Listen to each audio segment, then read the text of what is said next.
Vamos ao vivo com a Gorete Santos, ela está no HUT e fala sobre a situação das meninas. Pois não, Gorete, boa tarde. Boa tarde, Amadeu. Boa tarde a todos que acompanham o Jornal do Piauí. Duas das meninas estão em situação mais estável, as outras duas em estado mais grave, uma delas na UTI. As duas passaram por cirurgia até o início dessa manhã e agora estão em observação, estão também inconscientes. A gente vai conversar com o Dr. Gilberto Albuquerque, que é o diretor-geral do HUT, pode trazer informações detalhadas sobre a situação dessas 4 adolescentes vítimas desse crime brutal. Qual que é a situação nesse momento, doutor Gilberto? Boa tarde. Tá, das 4 garotas, uma delas teve um traumatismo craniano importante, lesão das 2 orelhas, lesão da cavidade oral. Essa foi operada na madrugada, se encontra sedada na unidade de terapia intensiva, em observação, porque ela também continha uma certa quantidade de sangue na barriga. Mas ainda não foi operada da barriga, não foi necessário até o momento. Uma segunda garota, que também tinha múltiplas lesões de contusão e escoriações pelo corpo, teve uma lesão importante com afundamento de face, deformidade do lado direito. Já foi operada também no pescoço, foi traqueostomizado, saiu do centro cirúrgico e está na unidade de cuidados intermediários. Inspira cuidado porque a lesão facial e cervical foi significativa. Uma terceira garota que teve múltiplas lesões do couro cabeludo com vários cortes, várias lesões de contusão pelo corpo e também escoriações, se encontra sobre o efeito de uma droga analgésica potente que ela fica meio desorientada e sonolenta. Essa apresenta essa alteração. Está melhor do que as outras 2, mas ainda inspira cuidados. Uma terceira que também teve várias lesões pelo corpo, se encontra no momento consciente, orientada, porém muito ansiosa. Na hora que alguém entra na enfermaria, ela já se assusta. Isso é comum nesse tipo de agressão. O serviço de psicologia, o serviço social, o nosso serviço médico mantém vigilância contínua dessas pacientes. Há a possibilidade de uma delas ser transferida para o hospital particular agora à tarde, essa que se encontra em melhores condições clínicas. Doutor Gilberto, já dá para ter uma precisão de que tipo de agressão essas meninas sofreram? Todas elas apresentam várias lesões de contusão. Apresentam lesões das unhas. Aparentemente, elas tiveram luta corporal, tiveram esforço. Elas apresentam aparência de pele nas unhas, muita terra nas unhas e escoriações pelo corpo inteiro.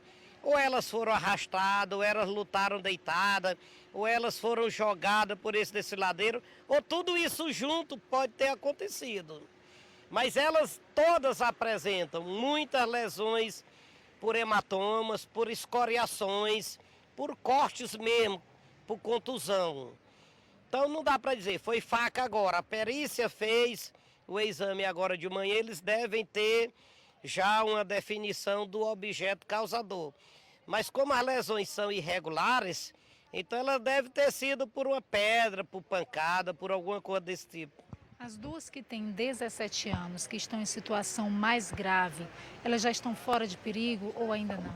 Não, na verdade aqui está na unidade de terapia intensiva, ela está sedada para a gente tentar avaliar a expansão dessa lesão craniana. É uma lesão contusa importante, né? Ela deve ter batido com a cabeça numa pedra, ou uma pedra terem batido na cabeça dela. Essa inspira mais cuidados. A segunda é mais uma deformidade que ela tem de face e a lesão cervical, que traz dificuldades respiratórias e que pode ter outras complicações no decorrer do dia. Por isso que as 3 estão numa unidade de cuidados intermediários. A família de todas elas também esteve aqui, claro, evitou a imprensa, é um crime que abala muito a todo mundo, principalmente a família e essas meninas. Eles chegaram a dar alguma informação a respeito do que teria ocorrido antes, que teria motivado todo esse crime em relação a essas 4 adolescentes? Na verdade, a gente evita conversar sobre essas causas, até porque a família já está chocada, está emocionalmente muito abalada. O hospital interessa muito mais o fato e a solução do que a causa em si, nesse momento. Então, as 3 a gente isolou num determinado local do hospital, onde a gente evita contato com qualquer tipo de pessoas. Gorete. Amadeu, tem uma pergunta do estúdio. Pois não, Amadeu. Um dos tios da vítima, que recebeu as moças logo que elas foram achadas, ele esteve aí no HUT hoje de manhã e ele disse ao CidadeVerde.com que considera um milagre que nenhuma delas tenha morrido. Elas correram esse risco de morte. Foi grande, doutor Gilberto? Na verdade, Amadeu, essa que teve, a grosso modo, um esmagamento lateral da cabeça, correu um risco muito grande. A segunda que teve, vamos dizer, múltiplas fraturas do lado direito da face, com comprometimento cervical, ela correu muito risco de aspirar o sangue e, na verdade, até ter morrido antes de chegar aqui. Essa outra que teve múltiplas lesões cranianas, faciais e abdominal também, deve ter dado um suporte bom lá na região dela, que ela chegou de certa forma estável. Então essas 2 tiveram muita sorte de não terem obituado no local ou logo imediato às agressões.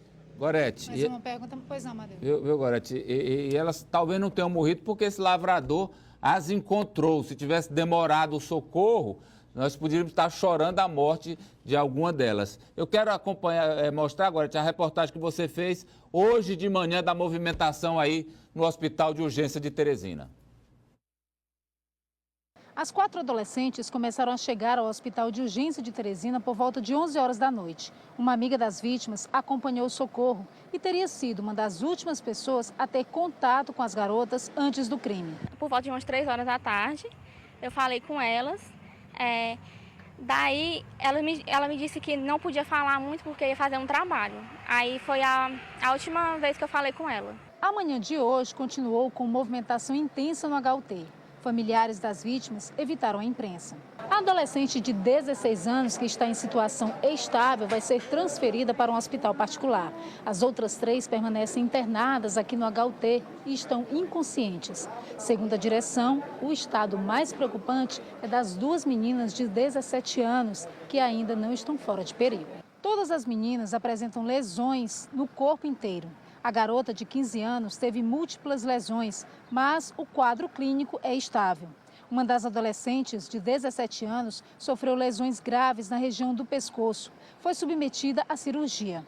O estado da outra, de 17 anos, é considerado gravíssimo. Ela teve traumatismo craniano e lesões na face. Passou por cirurgia e está na UTI. Equipes do IML também estão realizando exames que possam ajudar a polícia a especificar os tipos de agressões e os instrumentos usados contra as adolescentes. A vice-governadora Margarete Coelho também esteve no hospital para visitar as garotas e garantir toda a assistência necessária às adolescentes de Castelo do Piauí, vítimas de mais um crime que chocou o estado. Nós temos que nos preocupar com as meninas, com as famílias delas e tomar todas as providências que couberem ao Estado. O Estado tem que responder a tempo e modo a esse ato tão brutal. A Gorete está lá ao vivo, daqui a pouco ela volta com novas informações sobre a situação das adolescentes e da movimentação aí no HUT. Já a Gorete volta e já detalhes desse caso triste, lamentável, vergonhoso. Olha, um professor de 2 das adolescentes, Eli Lopes, esse professor disse que um dos acusados, de 13 anos, estudava com elas na mesma escola. Meu Deus. Estudava na mesma escola que elas.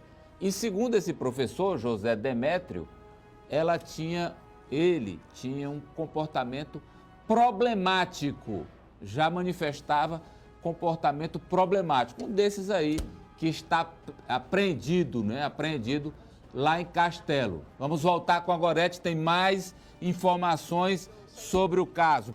Amadeu, a gente viu na reportagem, inclusive, a visita da vice-governadora Margarete Coelho aqui ao Hospital de Urgência de Teresina, e há pouco ela saiu e informou que tiveram, inclusive, o cuidado de toda a equipe que vai atender essas meninas, que seja formada por mulheres, delegadas, peritas, psicólogas, isso para que essas meninas se sintam mais confortáveis a falar, mais acolhidas também.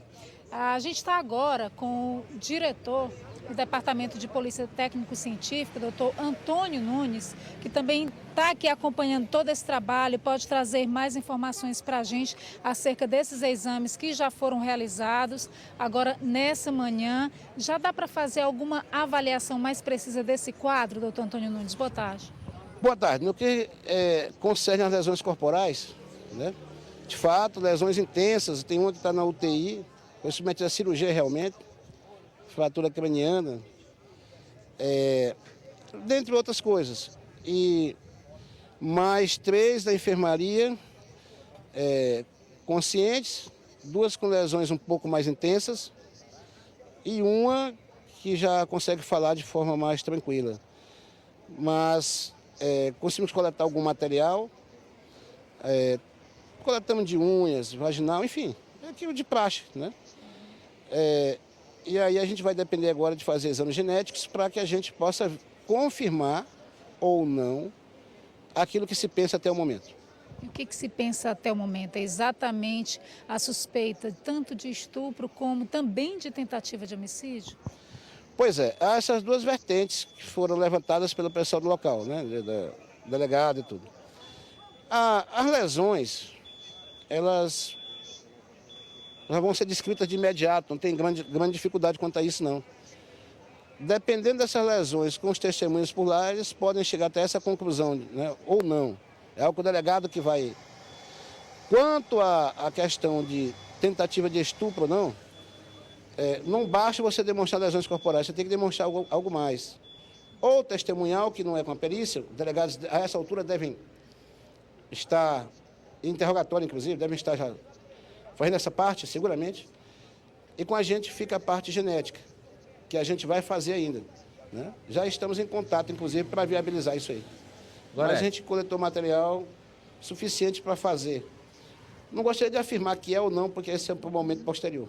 Gorete, Esses resultados... Pois não, Amadeu? isso é importante porque esses resultados vão robustecer o inquérito, porque eles terão crimes cumulativos, agressão, tentativa de estupro, enfim, são crimes que podem ser somados a essa monstruosidade. Agora, o que eu queria saber do doutor Nunes é o seguinte, pelos exames, doutor, dá para dizer que elas foram agredidas com facas, com pedras? A ação contundente, né? A gente não encontrou lesões diferentes disso, né? Todas contundentes. Significa... O que se entende por contundente, doutor Antônio Nunes? Paus, pedras, chão, pancadas em geral, com socos, enfim. Não estou dizendo que tem todos esses nelas, né? Ação contundente. Qual o instrumento que causou isso é um pouco difícil para você olhar o corpo e já dizer, foi esse.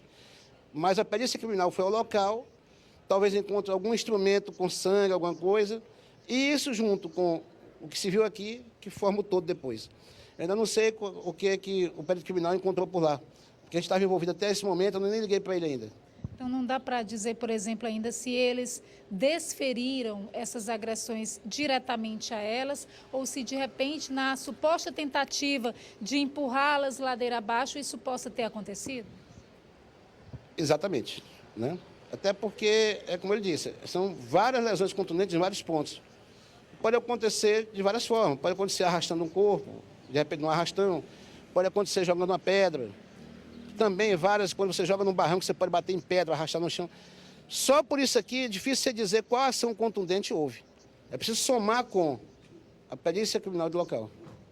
Quero agradecer então ao doutor Antônio Nunes pela participação aqui no Jornal do Piauí.